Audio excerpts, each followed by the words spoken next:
Joining me now for more on all of this is Michael Shenk. He's an adjunct professor, George Mason University School for Conflict Analysis and Resolution. And I suspect the folks at the UN could at least learn a little bit more about the resolution part. They were not very successful this last year when it comes to Syria.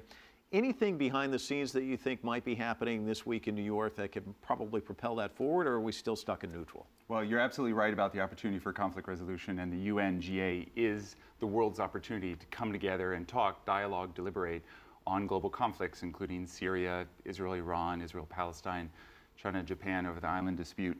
What will happen and should happen on Syria is the contact group will likely come together. So that's Turkey, Iran, Egypt, Saudi Arabia, and Qatar.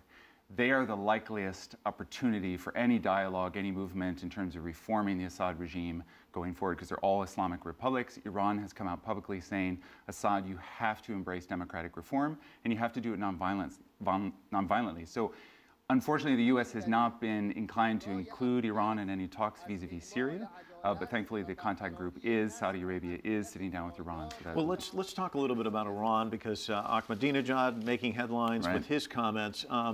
Boy, he knows how to pour gas on the fire, doesn't he? And what does that do? Well, it's interesting because Netanyahu uses the GA for a different reason than Ahmadinejad. Netanyahu uses the GA in the speech there to talk to the American public and get the American public behind him in a potential war with Iran. Ahmadinejad uses the GA to get the GA behind him. He hosted recently 120 nations in a conversation about nuclear nonproliferation, which if the UN is going to make movement on Israel and Iran, they really need to revise the nuclear nonproliferation treaty, include Israel, India, Pakistan, North Korea.